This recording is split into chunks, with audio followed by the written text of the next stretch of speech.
Hello and welcome back to another episode of the RotoWire Fantasy Soccer Podcast. My name is Andrew Laird, Senior Soccer Editor of RotoWire. Joining us Friday, January 15th by Jordan Cooper to talk about Saturday's Premier League slate. Jordan, it feels like it's been a while since we've had a 4-game 9-5 slate, but we're back. Only three start times though. Oh, okay, but we're still working 9 to 5. That's right. That's so right. Got to put in the hours. Try to make a living. Right. That's an old show. But at least it's 4 games. Yeah. And of course, the most important player on the slate is in the last game. And he's questionable. Yeah. But other than that, at least we get at least 2 of the lineups are early. It's not like we have like 1, 2, and then like 1, 1, and 2. It doesn't matter. It's a staggered start. It doesn't matter, right? I mean, it really. I mean, what are we talking about? I mean, we're still going to need to know who's starting for Chelsea late, but we'll get the Leeds lineup in. I think that's important. The Leeds and Brighton lineups are going to be important, and that's one of the first games. So I mean, it's a 4-game slate, so you have options. Yep. We got the largest favorite on the slate is Chelsea. They're a minus 179 away favorite to Fulham. That totals around 2.5. Then we have Leicester is a minus 121 home favorite against Southampton. That's about a 2.5 total.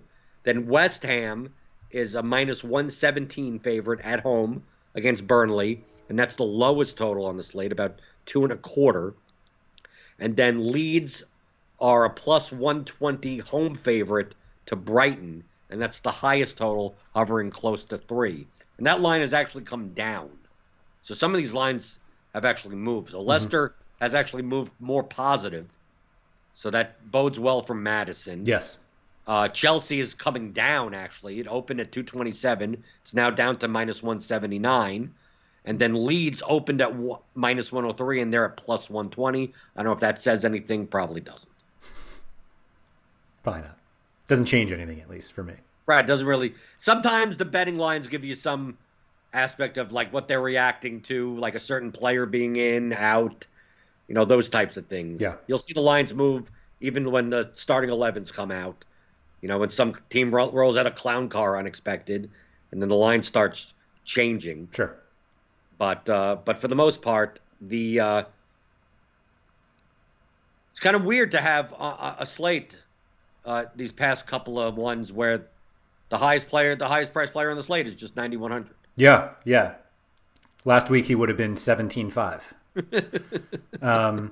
I will say that I felt the pricing was fairly loose overall. Not just the fact that 9,100 is the most, but I think it's pretty loose.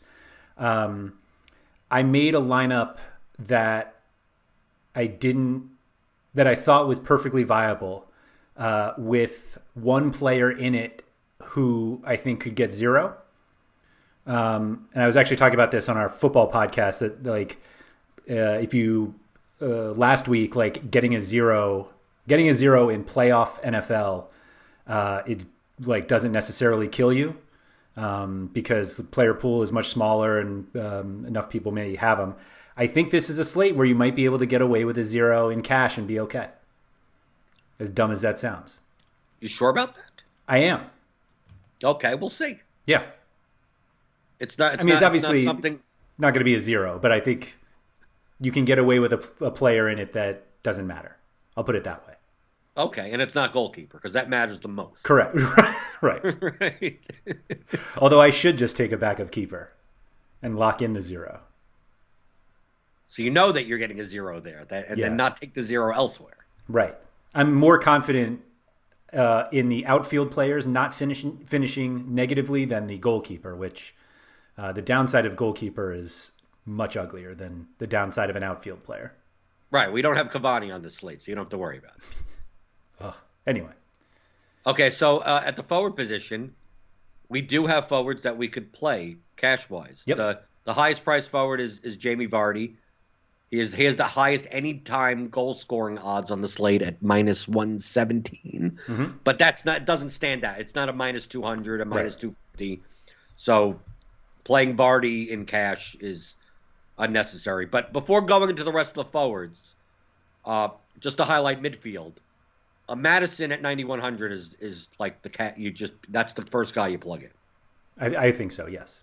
Okay, so everything that we're talking about when it comes to the optimal construction would include a $9,100 midfielder. Yep. But at forward, I don't feel like you have to pay up at forward at all. Agreed. Most of the guys that towards the top of the forward pool are goal dependent, have very, very low floors. Vardy, Antonio, the Chelsea forwards, even guys like Werner and Pulisic, I'm not all that enamored about floor-wise. Yep. And I don't necessarily think that you have to pay 8,200 for Jared Bowen if he starts. I think Bowen is the first one you consider, and you don't need to play him. Right. I mean, you could play two forwards cheaper than that, and that allows you to pay up in other positions that it may be more valuable. I think the West Ham set piece situation is spread out enough. I think on this slate, I think West Ham is the most overpriced team.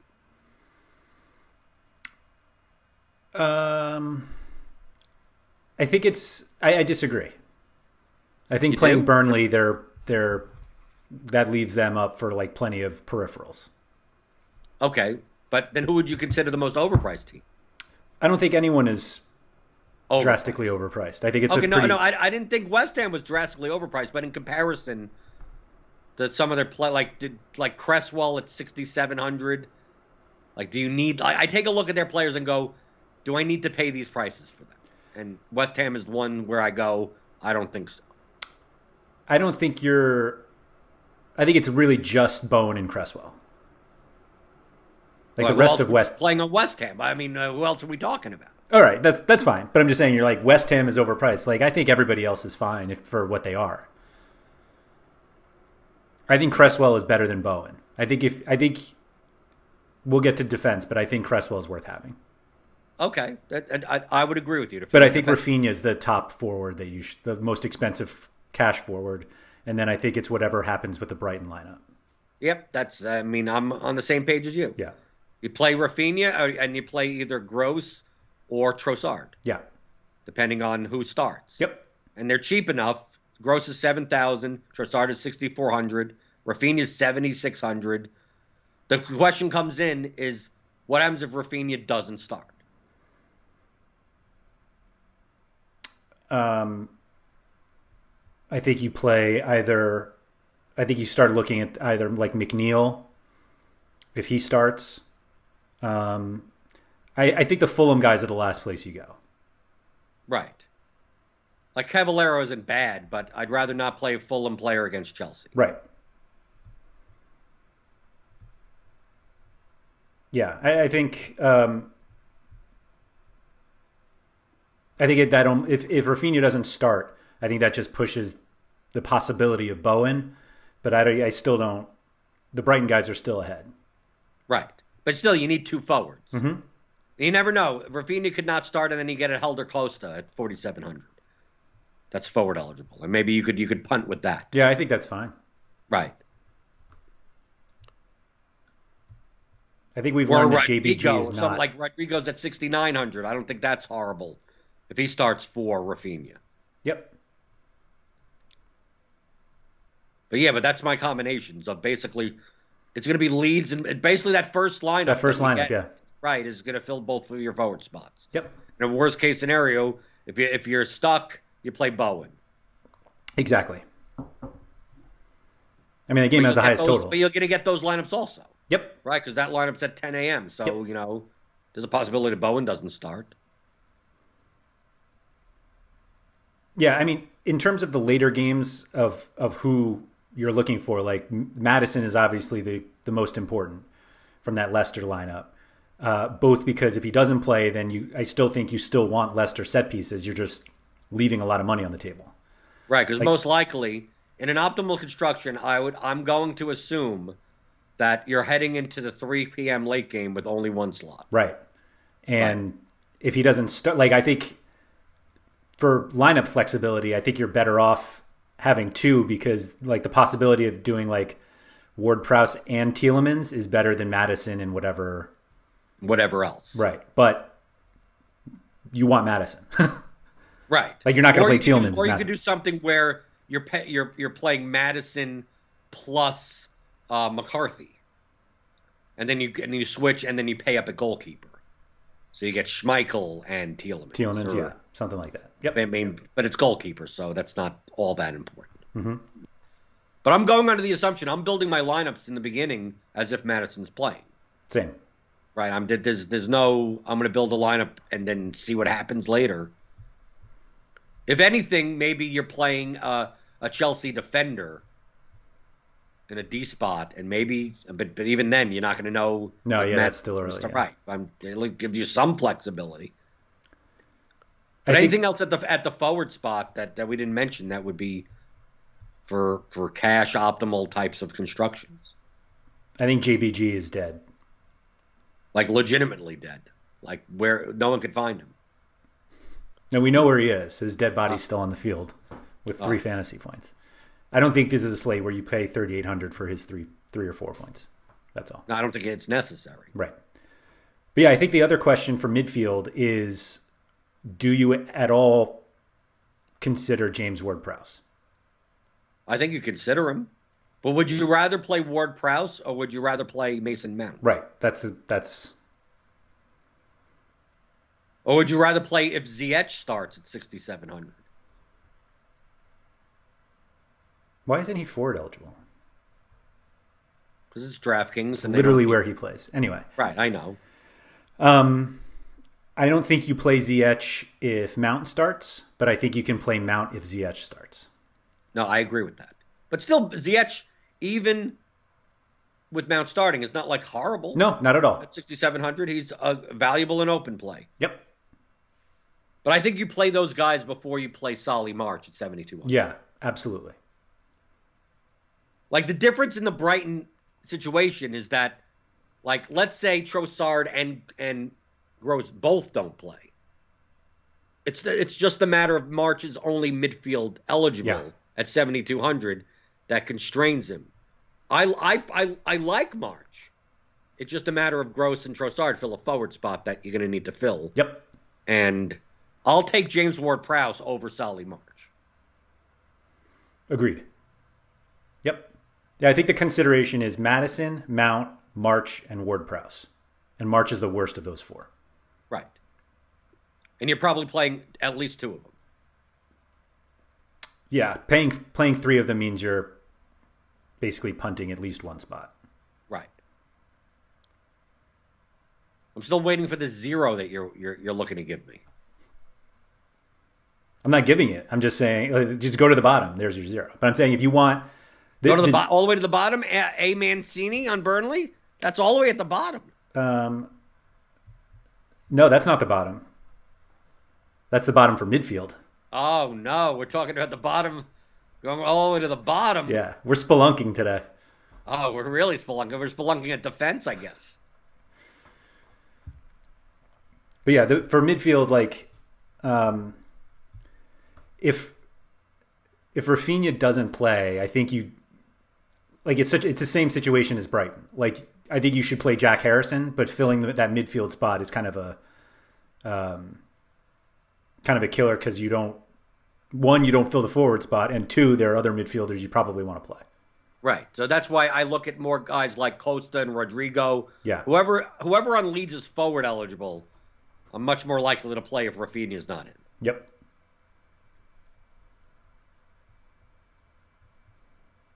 Because, like, even Click, I mean, these are all midfield eligible players that, I don't know. Like, are you going to play 5,400 for Lanzini if he's in? No. Is it a Ashley Westwood $5,300 slate? Is it that? He's viable. He's viable, I know you're for shaking sure. your head. He's viable. He's not the 0. He's not the 0? No. How have the mighty fallen? Playing Bundesliga last year, that Kai Havertz is now 4,900. Yeah. I 100% played him in cash at 9,400 last year. Right. Not on Chelsea, though. No. Leverkusen. I don't think Robbie Brady at 4,200 is the worst play in the world. No, I don't think so either. I was going to say the same for the guy underneath him if he starts for Brighton is McAllister. Yeah. He's another one who used to be forward eligible. He was? Yeah. They're really being stingy on the Fs. It's, who knows? But after that, outside of that, there's nothing else. I mean, who else are you going to play?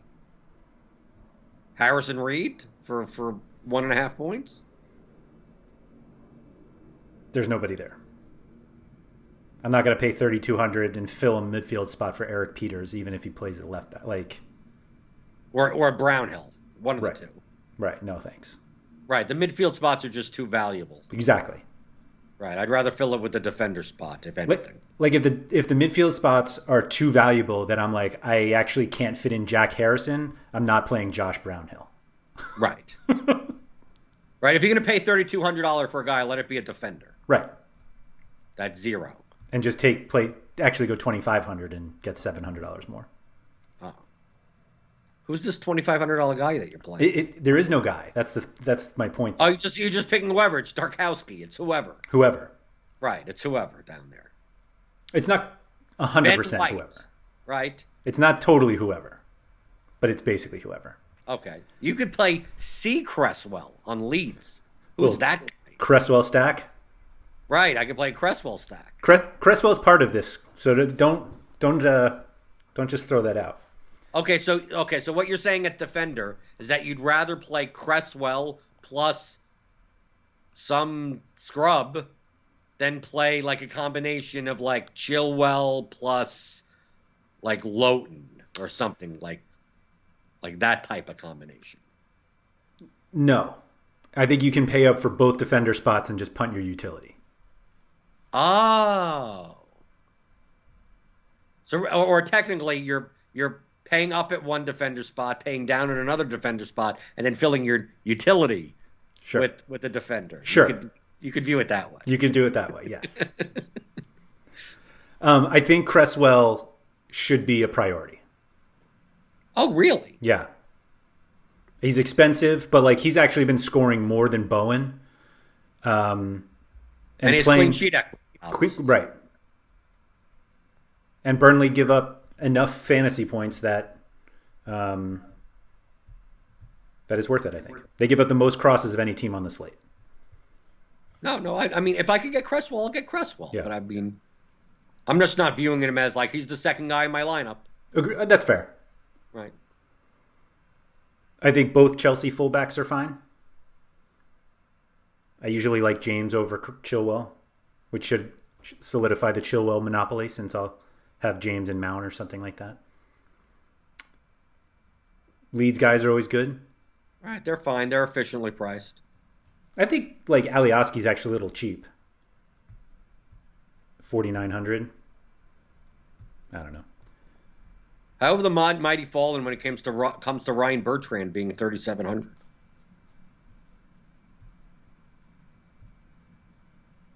That's probably that's not the 2v2, but I was gonna say I think he's a consideration if you want two from that game other than a goalkeeper for a Madison hedge. Right, because then you could always switch. You could go to Tielemans and then pay up for like Justin or something like that. Exactly. Okay, that makes sense. Yeah, if I had to choose based on the optionality, I'd rather plug in Bertrand than plug in Lowton. Yes, for sure. Right, because, I mean, to me, I'm paying it to virtually the same. I mean, I think Bertrand actually has a higher ceiling than Lowton. Maybe. But at least I'm getting someone from the late game just in case Madison doesn't start. Exactly. Yeah, I'm still waiting on the 0-point player that you're specifically choosing. Because I think Cresswell is a priority. I think paying 2,700 for Craig Dawson is okay. Why Craig Dawson? Because he's a beast in the box. Oh, so to correlate with Cresswell. And they're both about correlation in cash games and clean sheet equity. together Correlative clean sheet equity. Right. Okay. I guess right. You'd rather take someone in this range from a favored team. Sure. Yeah, but why can't you? I mean, you could take Ben Mee or James Tarkowski. The Burnley guys are beasts in the box. They're underdogs. Yeah, I know, but they're beasts in the box. I think that's fine. I think it's okay to throw out a position or a spot on somebody like that because it allows you to get everyone else you want. Can I just throw out goalkeeper then? Can I just erase it? If goalkeeper pricing went down to 2,500, I'd play the 0. That you'd play the backup that isn't even going to play and just play the 0. Yes. I would do that every slate. You just literally wouldn't care. I have to build my lineup with the expectation that I have to make up a 0. Right. Basically, you're building a lineup 1, 2, 3, 4, 5, 6. You're building a 7-man lineup with 47,500. You're right. To beat your 50,000 8-man. Yep. Right. Every slate. Every slate. Well, you would never do that in GPPs. No. Right. But in double ups and stuff. Every slate. Every slate. And you never have to sweat goalkeeper. Never. No. You would have to sweat goalkeeper when the starting goalkeeper gets injured 3 minutes in, and then the backup gets injured at halftime. Right. And you're like, no! You don't even care about positive. I could possibly get negative points. Yes. Right. I cannot remember the last slate I played where I thought to myself, what's the upside before I thought, what's the downside? Right. You look at goalkeeper, you never think of the upside. Just think of, how do I not get screwed? How many points, how many goals will he give up? Right. Will, not if. Right. Will. Right. And not once have I thought, maybe I'll roster the goal scorer. Right. So now that I've built that Cresswell, Craig Dawson stack, I think Nick Pope is the goalkeeper. Right. This is how stupid DFS soccer is. Mm-hmm. Right? You'd be like, okay, I'm going to roster 2 West Ham defenders and the Burnley keeper. Yeah. Feels like FanDuel. Right. I could see Areola being popular. I could see just paying all the way down, 3,900. Because it's likely that maybe you're not playing any Chelsea. You could play Mount, and who cares about the goalkeeper? Mm-hmm. Mount could have 16 points without a goal or an assist. Yeah. I mean, I think they're all in play. McCarthy with Madison is fine. I mean, mostly in your optimal build, you're playing like floor players, so like any of them are fine. Yeah. I think the games are close enough on this slate that you don't have to pay up at goalkeeper.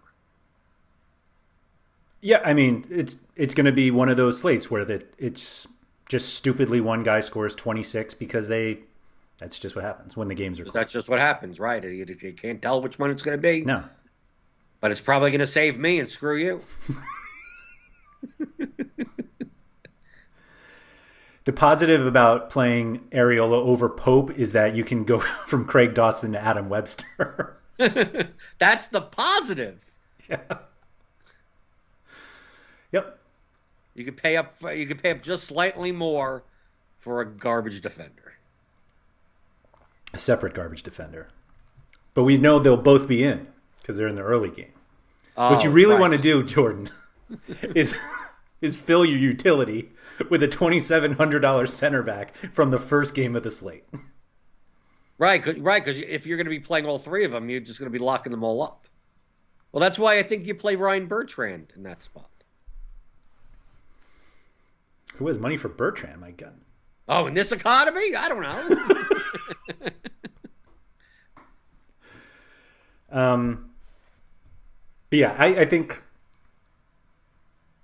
I mean, obviously most people are not going to do something stupid like playing Craig Dawson in cash, but you may be. But I might.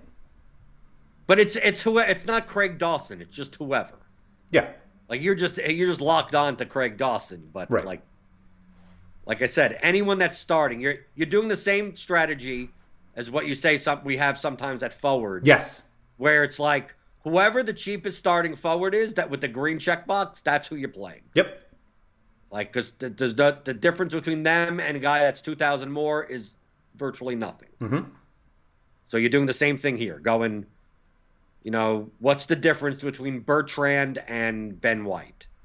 Probably not all that much. Right? And Bardsley, if he starts, or something, like those guys. Robinson against Chelsea. Veltman, those. I mean, it's like, what are you getting? Right. What are you getting with those? And in order to do that, I have to play. I wasn't even in the range, but I have to play Albrighton instead of Madison. Right. It's probably not that drastic, but that's the idea. Yeah. So basically, our 1v1s are going to come down to Craig Dawson versus Adam Webster. Yeah. Because that's what we want. That's what we want to put several $1,000s on the line for, right? A nice 1v1 between your goalkeeper and Craig Dawson, right? You're playing Pope and Dawson. Playing Nick Pope. You're playing Pope and Dawson, and I'm playing Areola and Webster. $1,000 head-to-head. That's what it is. Every other spot is equal. We're all 6v6, the same lineup. Welcome to soccer DFS. Well, we could say this about all of DFS. Yeah, that's playing true. NBA, a lot of times it's the same thing also, or NFL. Yep. You're running back in my defense, and hopefully it works out. Yeah. Oh, why did you go with that one? Oh, I flipped a coin because I think those two are exactly the same. Right. That 2v2 means a difference of nothing. So, right. So my entire fortune is based on this coin. And I'm willing to pay 15% to a platform in order to let it do it for me. Mm-hmm. Mm-hmm. Wow. Isn't that great? And I have to stay up all day and work 9 to 5 on this slate in the process. Game of skill, Jordan. Game of skill, totally. Yeah. Anybody has any follow for Jordan, you can find him on Twitter at BlenderHead. That's BlenderHD. You can find me at RotoWire Andrew. Also available in the RotoWire subscriber Discord, which you can get to at rotowire.com/chat.